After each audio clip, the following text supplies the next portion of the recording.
할렐루야. 예. 태어나서 처음으로 오긴 교회에 우리 존경하는 우리 이은호 목사님 또 사모님의 안내로 이렇게 말씀을 전할 수 있는 기회를 주신 하나님께 모든 영광을 돌립니다. 네. 저는 이 목사님보다는 나이가 많습니다.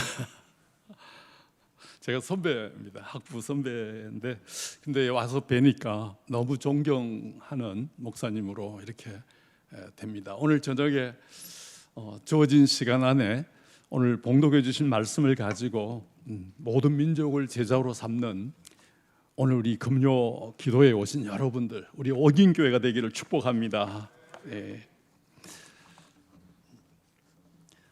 저는 이제 한 2년 정도 남은 교수입니다만은 우리 학생들 아직도 제가 50대인 줄 알고 그렇게 얘기를 합니다만은 세월이 벌써 흘러가서 이제 저도 은퇴를 앞두고 있는 교수이기도 합니다.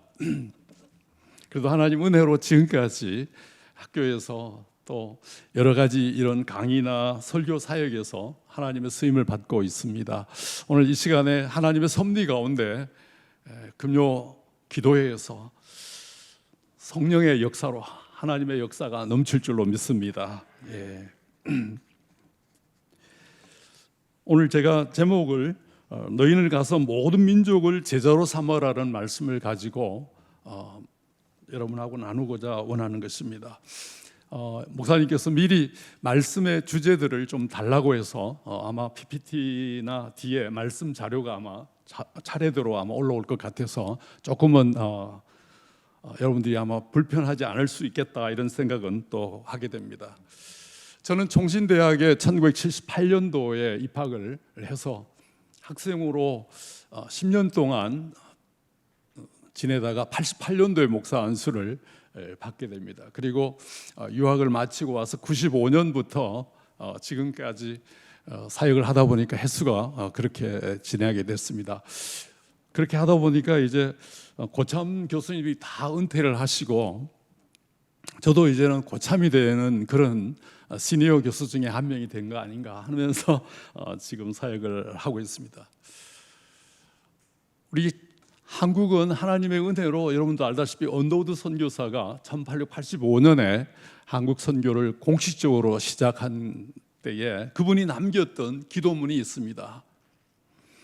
이분이 열심히 복음을 전해도 전혀 마음을 열지 않는 이 조선 사람들의 마음을 놓고 주여 이 조선의 앞날이 보이지 않습니다라고 하는 그런 기도문을 남겼다고 합니다. 아무리 복음을 전해도 마음을 열지 않는 이 조선인들의 마음을 어떻게 하면 열 수 있을까라는 이런 기도 속에서 한번 저와 같이 한번 따라해 주시기 바랍니다. 주여, 조선의 앞날이 보이지 않습니다.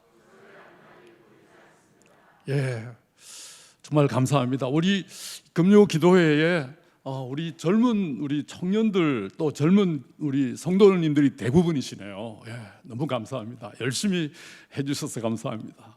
주여 이 조선의 앞날이 보이지 않습니다라고 남겼던 이 기도문은 가스펠송으로도 만들어져 가지고 우리 찬양팀에서도 아마 찬양도 하는 그런 주제가 되기도 합니다.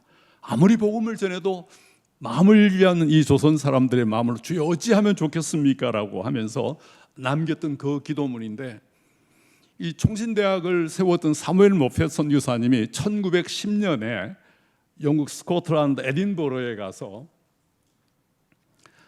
우리 한국 이 조선의 기독교 상황을 보고하는 자리가 있었어요. 1910년 에딘버러입니다. 에딘버러에서 이렇게 보고를 합니다. 이 조선이라는 나라는 동북아에서 중국이나 일본이나 러시아에 비해서 국력이라든지 군사력에 있어서는 그렇게 강대국은 아닐지라도 머지않아 영적인 강대국이 될 것입니다. 한번 따라합시다. 영적인 강대국.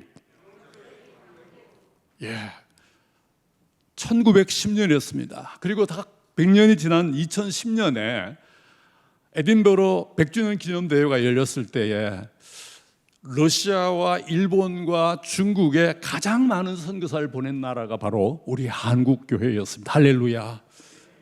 주여 이 나라의 앞날이 보이지 않습니다라고 기도했던 그 언더우드 선교사, 그리고 그 한 15년 뒤에 사무엘 모페 선교사가 이 나라는 영적인 강대국이 될 것입니다. 정말 중국에 5,000명, 7,000명의 선교사를 파송하고 일본에 2,000명을 파송하고 러시아에 500명을 파송하는 이런 선교 중심의 이런 나라로서 하나님께서 한국 교회를 세워주셨다라는 사실 속에서 너무너무 우리는 참 감사를 드리지 않을 수가 없습니다. 1970년에 100명의 선교사, 1980년에 1000명의 선교사, 1990년에 2000년에 10,000명으로 늘어나면서 1970년, 80년, 90년 10년마다 10배씩 이렇게 늘어났습니다. 그러다가 2010년에 와서는 2만 명으로 이렇게 늘어나고, 물론 이 코로나 상황에서 조금 철수한 분도 있지만은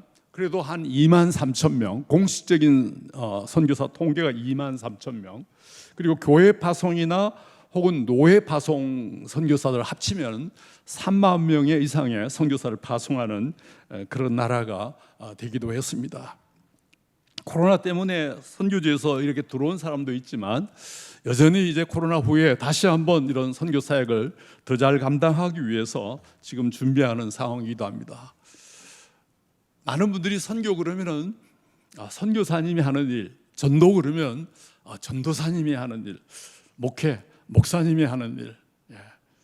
선교사님, 목사님, 전도사님을 빼면 교회의 구성원의 99%는 우리 성도들이고 평신도들인데, 많은 분들이 선교는 선교사님들이 하는 일이고 나는 상관이 없다라고 이렇게 얘기하는 경우가 참 많습니다만은, 이번 학기도 제가 신대원에 수요일마다 가서 강의를 합니다만은 우리 학생들 70명이 제 강의를 듣는데 요즘에 이제 기말 페이퍼를 내는 시간이라서 선교는 선교사님의 일인 줄 알았다는 겁니다. 그래서 저는 제 수업에 들어가면 목사님도 선교사입니다라고 해서 목회자 후보생들 여러분들이 바로 선교사로서의 이런 비전이 없으면 우리 한국계 앞날에 선교의 비전이 없습니다 하면서 제가 출석을 부를 때마다 옆 사람 보고 선교사입니다라고, 목회자는 선교사입니다라고 이렇게 자꾸 외치라고 그러면서 15주 동안 수업 들어가서 옆 사람 보고 선교사입니다. 처음에는 선택 과목으로 들어왔는데 제가 이 자꾸 훈련을 시킵니다. 우리 목회자는 선교사입니다. 목회자이기 전에 선교사여야 됩니다라고 하면서 훈련을 많이 하면서 선교 비전을 넓혀가는 그런 작업을 하는데, 실제로 우리 신학생들 가운데 선교사는 누군가, 또 목회자는 누군가에 대한 그 정체성 문제에 있어서 아직도 좀 혼란스러운 면이 없지 않아 있다 이렇게 봅니다. 그럼 우리 성도들에게는 어떻게 했습니까? 역시 우리 성도들도 선교사는 내가 아니고, 옆에 분 한번 보십시다. 옆에 분에게 이렇게 축복합시다. 선교사님이십니다. 예.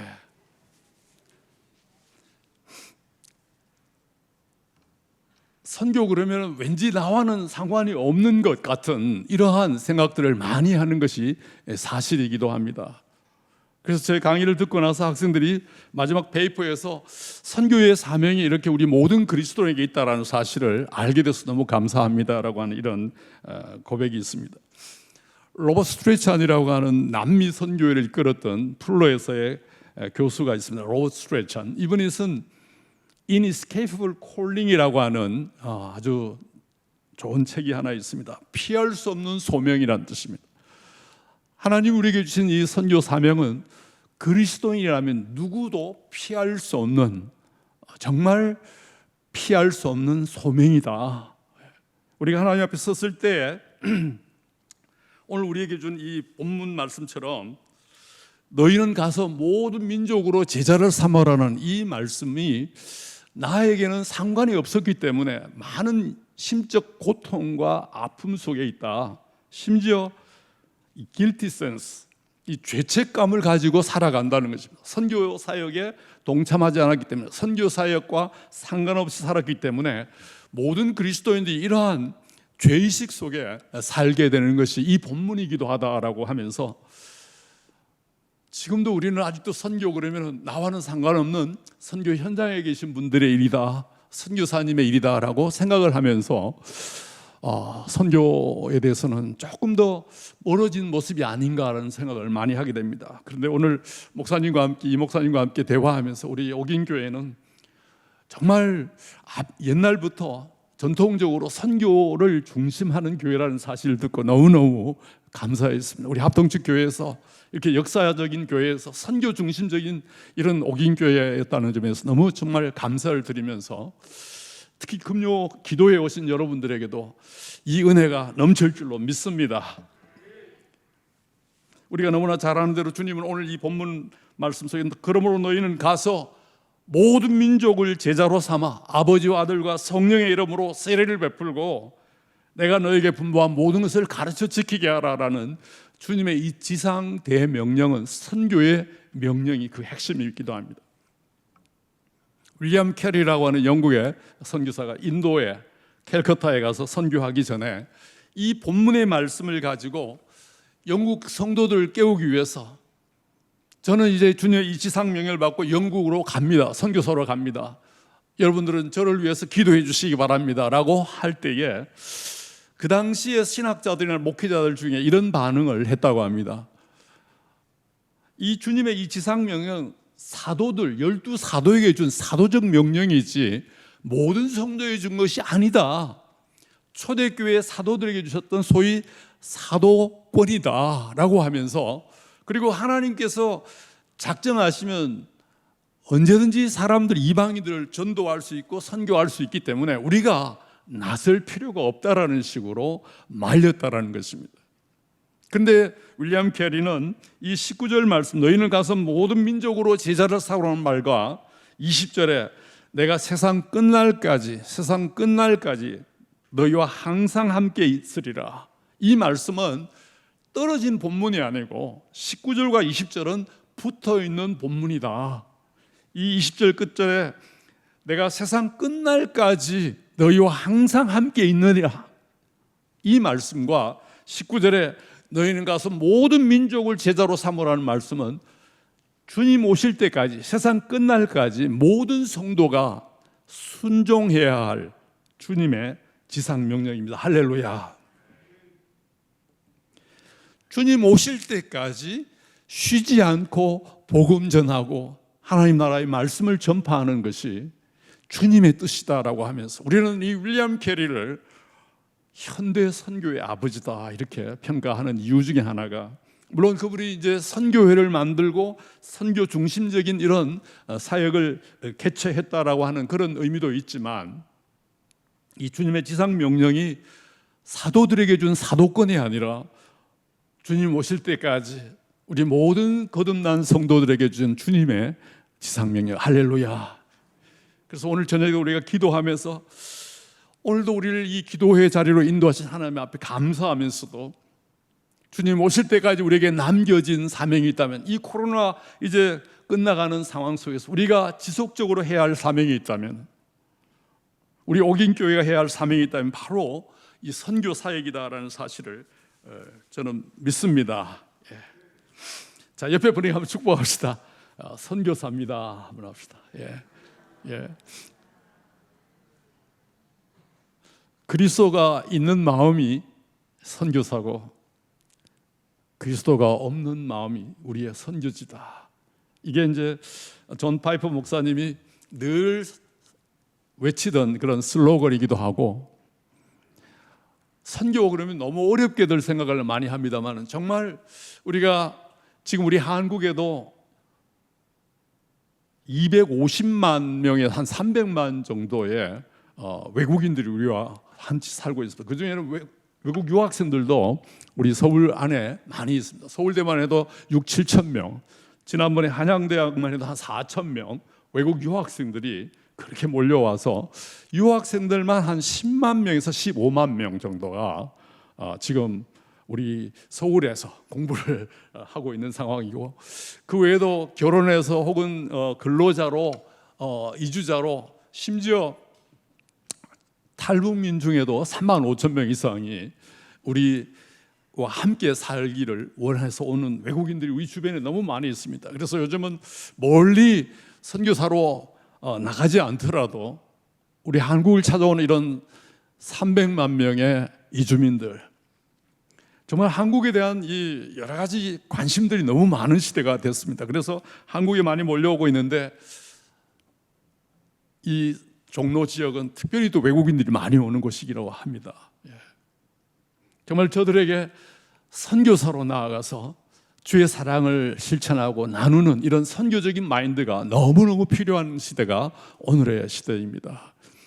그래서 저는 우리 목회자들, 후보생들에게 이런 국제화 사회 속에서의 이런 선교적인 마인드가 없이는 목회하기가 참 쉽지 않은 시대가 왔다라고 하면서 정말 주님의 말씀처럼 너희는 가서 모든 민족을 제자로 삼으라는 이 말씀이 선교 잘하는 어떤 분을 위한 말씀이 아니라 거듭난 성도들이 가져야 할 우리 모두의 사명이다라는 사실. 할렐루야.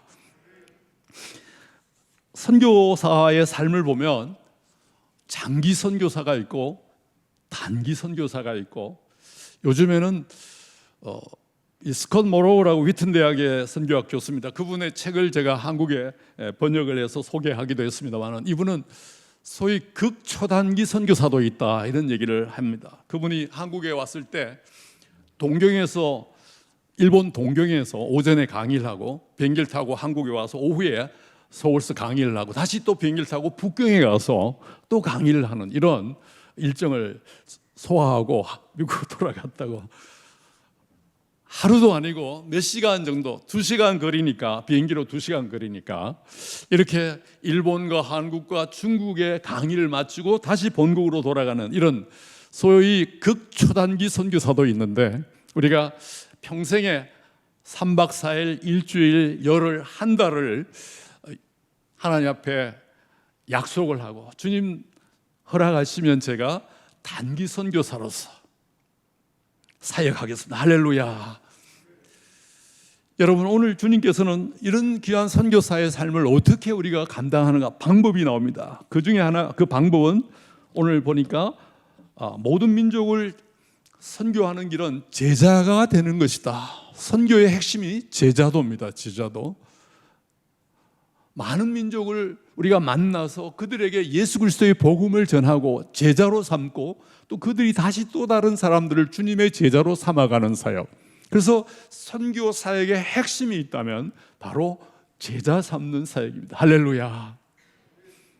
세계 선교대회가 여기저기서 열리고 계속해서 강조되고 반복되는 것이 있다면 선교하러 가서 뭘 하느냐는 것이 바로 제자로 살아가는 것이고 제자 삼는 사역이다라는 모습입니다. 그래서 주님 앞에 어떻게 하면은 좋은 선교사가 되겠습니까? 그것은 바로 좋은 제자가 되는 것이다라는 말씀. 마태복음 7장 17절에 좋은 나무가 좋은 열매를 맺는다라는 주님의 말씀. 좋은 나무가 아름다운 열매를 맺고, 나무가 좋지 않으면 열매도 좋지 않다라는 이 말씀 속에서 오늘날의 리더십으로서 정말 좋은 선교사가 누구냐, 좋은 목회자가 누구냐, 좋은 신자가 누구냐, 바로 주님을 닮아가는 제자도로서의 주님을 끊임없이 배워가는 그 삶이 너무너무 중요하다라는 사실. 제가 대학 4학년 때, 3학년, 4학년 때에 총신에서 이 신학생활을 오래 하다 보면 총신병이라는 의미에서 성경을 너무 잘 외우고 있고 성경을 너무 잘 알고 있는데, 마치 알고 있고 많이 아는 것은 많이 순종하는 것이다 이렇게 착각을 많이 합니다. 너무 지식이 넘치는데 정말 창세기부터 계시록까지 거의 다 외울 정도로 성경 퀴즈에서 아주 좋은 점수를 낼 수도 있지만, 그러면서 많이 아는 것은 마치 좋은 신자인 것처럼 많이 아는 것이 좋은 신자다. 성적도 좋고 근데 그게 아니라는 사실을 알게 되면서 저 자신도 또 교수 되면서 교수 사역을 하면서 오래 사역을 하고 많이 알면은 많이 순종하는 것인가 이런 생각을 하다가 아니다라는 사실을 알면서 많이 아는 게 중요한 게 아니고 얼마만큼 참 순종하는가, 얼마만큼 주님과 함께 동행하는가, 이게 너무너무 중요하다라는 사실 속에서 바울처럼 고린도서 11장 1절에 내가 그리스도를 본받는 자 된 것 같이 너희는 나를 본받는 자 되라. 예수님 닮아가는 자로서의 현재 진행형. 누가복음 6장 40절에 제자가 그 선생보다 높지 못하지만 무릇 온전하게 된 자는 그 선생과 같으리라는 이 말씀처럼 좋은 선교사는 좋은 제자다. 저는 종신의 모든 학교의 커리큘럼이 학부부터 시작해서 신대원까지가 제자화의 과정이다라고 제 스스로 늘 그렇게 생각하고 있습니다. 그리고 우리 학생들에게도 그렇게 나누면서 학점도 학점이지만 정말 한 학기 한 학기를 마쳤을 때 얼마만큼 나는 주님을 닮아가고 있는가에 대해서 한번 돌아보자라고 이렇게 하면서 저 자신도 제자들 앞에서 제자로서의 삶을 살아야 된다라고 다짐을 하곤 합니다. 주님의 제자 삼는 방법을 보면은 마가복음 3장 14절에 12제자를 세웠는데 자기와 함께 있게 하시기 위해서 세우셨다라는 말씀입니다. 마가복음 3장 14절에 자기와 함께 있게 하시고 또 보내사 전도도 하고 귀신을 내쫓는 권능도 가지게 하려 하심이라라는 말씀 속에서 제자도의 첫 번째 삶이 주님과 함께 함이었습니다. 오늘 이 금요 기도회에 함께 하신 여러분들 축복합니다. 할렐루야. 주님 함께 하십니다. 요한복음 1장 47절 48절에 나다나엘이 예수님께 왔습니다. 나다나엘을 보고 주님께서 이렇게 얘기합니다. 우리 옆에 분에게 한번 축복합시다. 당신은 참 이스라엘 사람입니다. 참 옥인교회 성도입니다. 예. 우리 1000명의 우리 700~800명의 우리 옥인교회 성도들 중에 이 금요 심야 기도에 나오신 분들을 주님께서 이야 정말 참 신자 중에 신자입니다. 할렐루야. 그러니까 이 나다나엘이 놀랐습니다. 어떻게 나를 아십니까? 어떻게 나를 알고 그런 말씀을 하십니까? 그렇게 나다나엘이 대답을 하니까 주님께서 이렇게 얘기합니다. 내가 무화과나무 아래에 있을 때에 내가 너를 보았노라. 무화과나무 아래라는 말은 하나님의 백성들이 평상시에 주님을 만나고 주님께 기도하고 주의 말씀을 묵상하면서 주님의 오심을 고대하는 바로 그 자리, 오늘같이 이 기도회의 자리입니다. 바로 옥인교회 심야 기도회 금요일 날 기도회에서 내가 너를 보았다. 할렐루야. 정말 주님과 함께하는 한순간 한순간이 주님께서는 기억하시고 보시고 계시면서 어떻게 나를 아시나이까라고 놀라는 이 나다나엘에게 진짜 너는 이스라엘 사람이다 이런 말씀. 제가 어릴 때 그 총신의 나다나엘이라고 별명을 가지셨던 박윤선 박사님이 그때는 계셨습니다. 70년대는. 그래서 너무너무 나이가 그때도 70대 초반 중반이셨는데도 불구하고 너무 어린아이 같은 그러한 순수한 인격과 가르침, 물론 연구하는 것도 성경 주석 66권을 다 주석하는 그런 박유선 박사님이시지만 70대 초중반이신데도 20살짜리 제자 신학생들에게도 경어를 쓰시면서 정말 따라가기 힘든 그런 스승으로서의 주님의 제자로서 이런 모습을 보면서 감동. 저뿐만이 아니고 모든 선배 목사님들도 그렇고 저 동기들도 그렇고 또 지금도 물론 소천하셨지만 그래도 그런 감동력이 너무너무 컸던 것을 저는 참 생각하고 있습니다. 마태복음 11장 29절에 주님께서 이렇게 우리를 초청합니다. 나는 마음이 온유하고 겸손하니 나의 멍에를 메고 내게 배우라. 그리하면 너희 마음이 쉼을 얻으리라. 할렐루야. 주님께서는 주님의 제자 되는 모습을 이렇게 말씀합니다. 나와 함께 멍에를 메고 내게 배우라. 내게 배우라. 이렇게 말씀합니다. 이 멍에의 얘기는 농경 사회 속에서 두 마리의 소가 같이 멍에를 메고 밭을 기경해 나가는 이런 모습 속에서 비유할 수가 있습니다. 근데 어떤 경우에는 그 어미소에게 멍에를 메우고 송아지 같은 어린 소에게도 이제 작은 멍에를 먹여서 이렇게 밭을 가는 경우가 있습니다. 우리 많은 학자들이 이 본문을 해석하면서 아마 후자의 경우에 속할 것이다 이렇게 얘기를 합니다. 예수님께서는 우리 앞서 모든 삶의 문제를 묵묵히 메고 가시지만 우리는 그저 작은 그 어미소 옆에 작은 새끼 송아지가 같이 어미 옆에서 노는 것 같지만은 사실은 눈으로 보고 배우는 것처럼 주님께서는 사실 우리 인생의 모든 문제, 구원의 문제, 죄의 문제, 우리의 앞으로의 문제들까지도 묵묵히 앞서 가시는 것을 보고 너는 내게 배우라, 함께하면서 배우라는 말씀으로 말씀하고 있습니다. 그래서 제자들은 요한일서 1장 1절에 이 예수님에 대해서는 우리가 눈으로 보고 우리가 귀로 듣고 자세히 보고 손으로 만진 바 되었다라는 말씀을 하면서 주님과 함께 식사하고 주님과 함께 기도하고 주의 말씀을 듣고 또 주님의 손을 터치하면서 배웠던 이 모습이 초대교회 선교의 지난 2000년의 교회사의 기초가 되었던 모습을 너무나 잘 알게 됩니다. 로잔 3차 대회에서 우리 현대 교회가 이 마지막 시대에 우리의 사역을 더 잘 감당하기 위해서는 HIS를 실천해야 된다. HIS를 실천해야 된다. H는 humility, 겸손함을 회복하자. 그리고 I는 integrity라고 해서 정말 정직함을 회복해야 된다. 그리고 S는 simplicity라고 해서 단순함을 회복하자.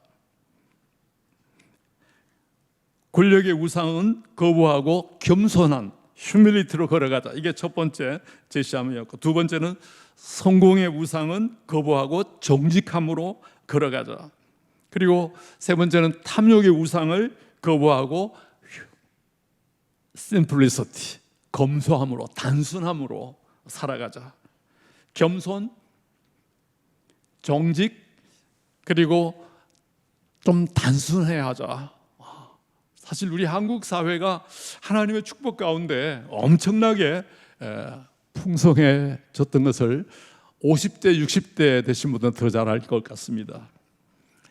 한 30년 전, 40년 전에는 사실 외국에 가면 물건이 너무 좋아서 물건을 한국에 가져가야 되겠다 이런 생각을 하고 그렇습니다만 요즘은 한국의 모든 것이 다 있기 때문에 외국 가더라도 별로 살 것이 없다. 우리 한국 것이 너무너무 좋다. 이런 얘기들을 많이 하는 시대가 오기도 했습니다만은 여하튼 여러분, 우리는 선교사로서의 삶을 더 잘 감당하기 위해서는 주님의 제자로서의 이런 은혜로운 주님과 동행하는 은혜가 넘치기를 바랍니다. 네. 코로나, 이 포스트 코로나를 맞이하면서 안 믿는 사람들이, 불신자들이 우리 주변을 많이 바라보는 시대가 됐습니다. 어떻게 우리가 목회해야 되나, 어떻게 우리가 살아야 되나, 어떻게 믿어야 되나에 대해서 이런저런 학회도 많이 열리지만 여전히 주님 오실 때까지 주님의 제자가 되어서 우리를 찾아오는 수많은 이방인들에게 친구가 되어지면서 주님의 제자다운 모습 속에서 이 귀한 사역을 더 잘 감당하는 우리 모두가 되기를 축복합니다. 볼지어다 내가 세상 끝날까지 너희와 항상 함께 있으리라 라는 주님의 약속의 말씀을 기억하면서 오늘 밤에도 함께 기도하는 우리 모두가 되기를 바랍니다. 정말 이 주님의 지상명령을 가장 잘 실천한 인물이 있다면 우리의 믿음의 선배인 아브라함이다. 저는 그렇게 생각합니다. 창세기 12장 2절 3절 말씀에 하나님께서는 아브라함을 너는 내 백성이다 라고 부르십니다. 너는 너의 본토 친척 아버지 집을 떠나 내가 네게 지시할 땅으로 가라라는 말씀을 하면서 이렇게 약속합니다. 12장 2절 말씀 3절 우리 한번 같이 읽어볼까요? 시작.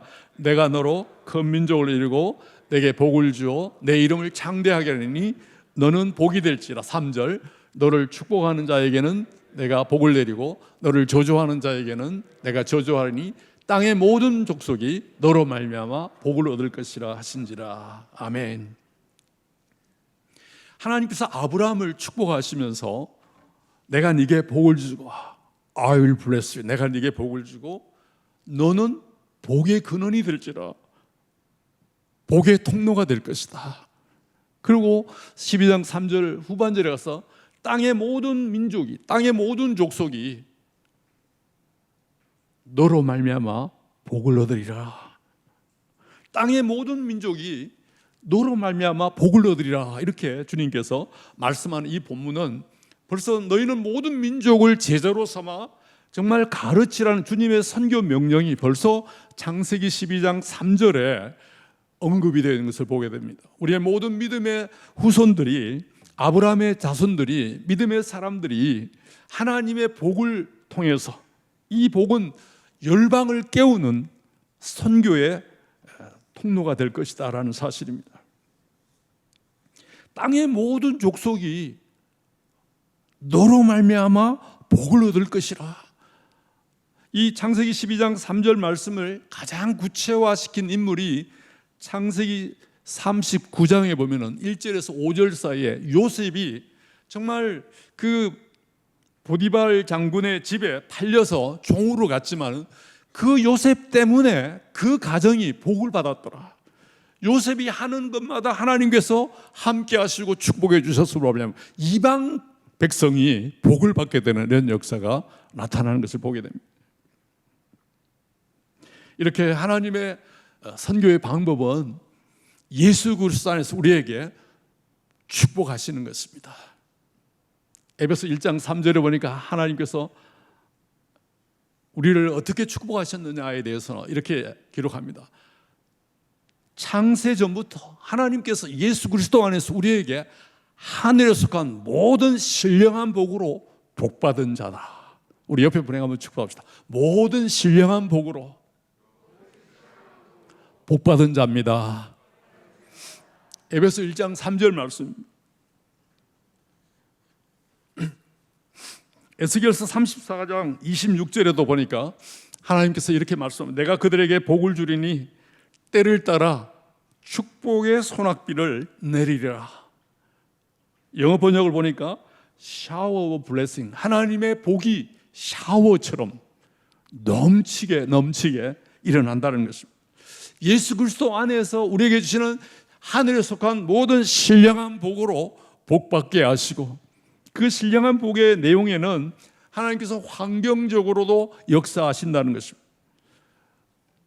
신명기 28장, 26장, 28장 이런 말씀을 보면 하나님께서 이스라엘 백성, 언약 백성들에게 어떻게 축복해 주시는가에 대해서 신령한 축복으로도 복 주시지만, 그래서 믿지 않는 사람들이, 믿지 않는 식구들이 하나님이 살아계신다라는 이런 간증을 할 수 있도록 역사해 주시는 것입니다. 정말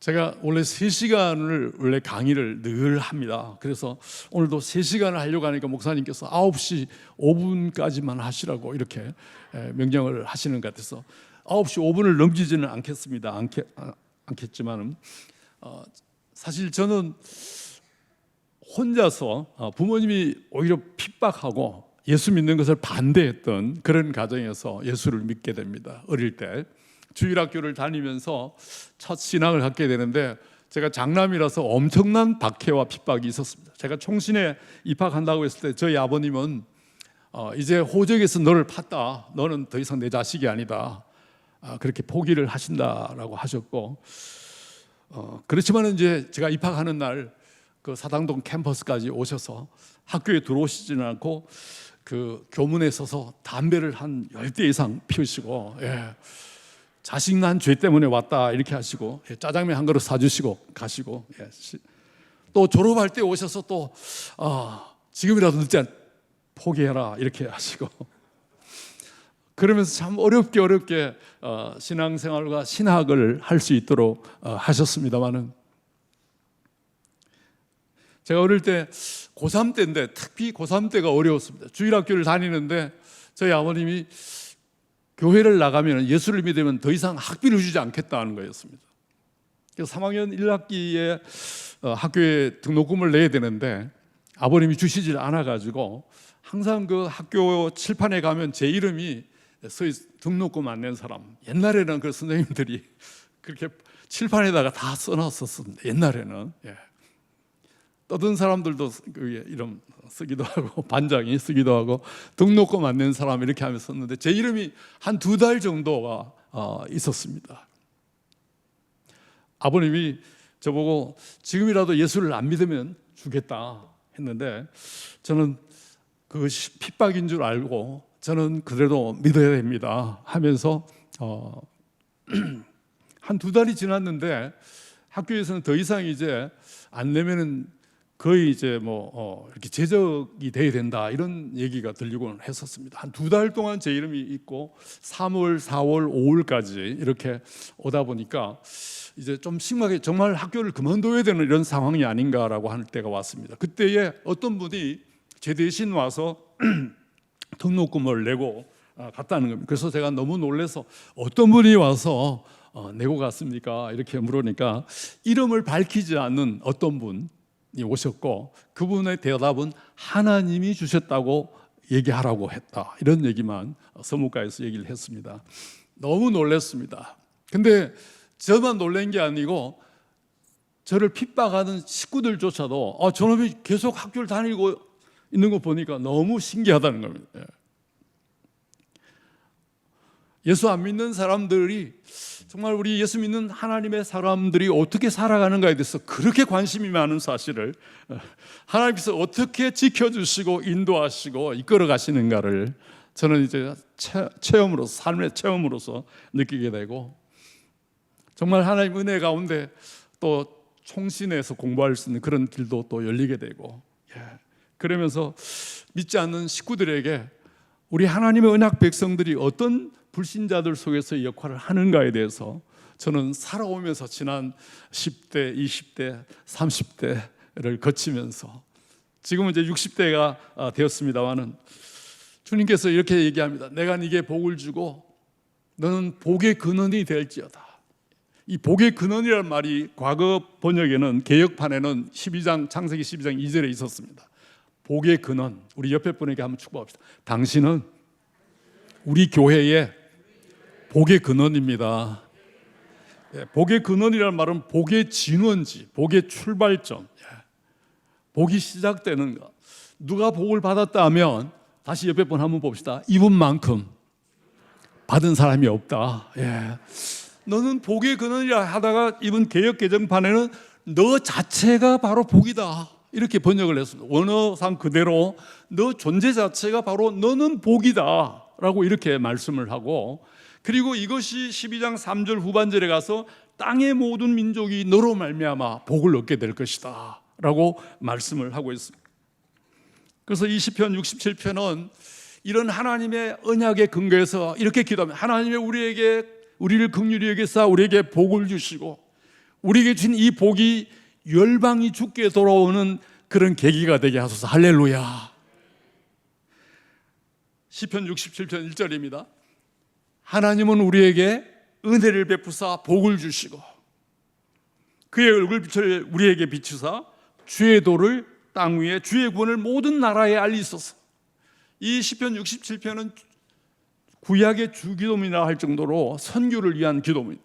하나님이 그 언약하신 말씀대로 우리에게 은혜를 베푸시고 주여 은혜 주시고 주여 우리에게 복을 주심으로 믿지 않는 저들이 주께로 돌아오나이다. 할렐루야. 사실 이 포스트 코로나를 우리가 바라보면서 하나님이 이미 우리에게 주셨던 은혜와 축복들을 감사하면서 그리고 지금도 계속되어지는 하나님의 이 놀라운 은혜들을 나눔으로써 불신자들의 마음이 열리고 주께로 돌아오는 역사가 일어나게 해달라는 것입니다. 하나님은 우리에게 은혜를 베푸사 복을 주시고 그 얼굴빛을 우리에게 비춰주심으로 모든 열방이 주께 돌아옵니다. 7절 말씀입니다. 시편 67편 7절 하나님이 우리에게 복을 주시리니 하나님이 우리에게 복을 주시리니 땅의 모든 것이 하나님을 경외합니다. 할렐루야. 이 금요 기도회에 나와서 여러분 기도하는 그 자체가 복입니다. 할렐루야. 하나님께서 역사하실 것을 기대하게 됩니다. 민수기 6장 24절 여호와는 내게 복을 주시고 너를 지켜주시고 여호와는 그의 얼굴을 내게 비추어 주시고 은혜 베푸시고 여호와는 그 얼굴을 내게로 향하여 주사 평강 주시기를 원한다. 할렐루야. 생명을 지켜주시고 정말로 하나님께서 우리의 필요한 것을 지켜주시는 은혜가 하나님의 복으로 임하고 하나님의 은혜가 넘쳐서 또 하나님의 평강이 넘쳐서 정말로 주변에 있는 죽어가는 영혼들이 하나님 살아계신다, 옥인교회를 가자, 할렐루야, 이런 역사로 우리를 사용하신다는 것입니다. 제가 이제 9시 5분이 됐네요. 이제 마쳐야 되겠습니다. 요엘서 2장 28절 이하에서 제 은사였던 구약 전공 빌리언 뱅게메른 교수가 이 요엘서 2장 28절 이하 말씀을 이렇게 말씀합니다. 예수 믿는 우리 모든 성도에게는 어린아이부터 청년들, 우리 장년들, 심지어 지위 고하가 아주 낮은 남종과 여종에까지도 이 마지막 때에 성령을 부어주신다. 이걸 이제 그분이 신학적으로 풀었는데 성령의 민주화라는 말로 썼습니다. 한번 따라합시다. 성령의 민주화. 구약시대 때만 해도 특별한 어떤 분들에게 성령께서 역사하신다. 오늘 이 마지막 시대에는 어린아이도 심지어 어머니 태중에 있는 정말 아이들까지도 막 갓 태어나서 걷지도 못하는 아기들까지도 우리 어린아이들, 청년들, 우리 장년 세대들까지 내가 성령을 부어주린 만민에게 성령을 부어주린 자녀들은 장래일을 말할 것이고 우리 나이든 장년 세대는 꿈을 꾸게 될 것이고 우리 젊은이들은 비전을 보게 될 것이고 남종과 여종들에게까지도 하나님께서 성령을 부어주신 이걸 성령의 민주화라. 구약시대 때와는 다르게 이 주님 오시는 이 마지막 시대는 오늘 밤도 성령 역사입니다. 할렐루야. 오늘 이 밤에 기도하면서 주시는 말씀을 가지고 이사야 6장 8절 말씀처럼 한번 따라서 주여 내가 여기 있사오니 나를 보내소서. 우리가 선교하자 그러면은 옆에 사람 주여 보낼 만한 자를 보내소서라고 하지만 이사야처럼 주여 오늘 밤 내가 여기 있사오니 나를 사용하여 주옵소서. 할렐루야. 이런 큰 은혜의 오늘 밤 되기를 바랍니다. 같이 기도하겠습니다. 사랑의 아버지 하나님, 아름다운 옥인교회 금요 심야 기도회에 함께하게 하심에 감사를 드립니다. 오늘 이 자리에 함께한 우리 온 성도들에게 주님 역사하여 주시고 약속하신 은혜로서 만복을 더하여 주시기를 주여 원합니다. 그래서 하나님의 우리 옥인교회를 통해서 또 우리 가정들을 통해서 또 섬기는 모든 직장과 사역을 통해서 선교의 놀라운 역사로 복내려 주옵소서. 예수님의 이름으로 기도합나이다. 아멘.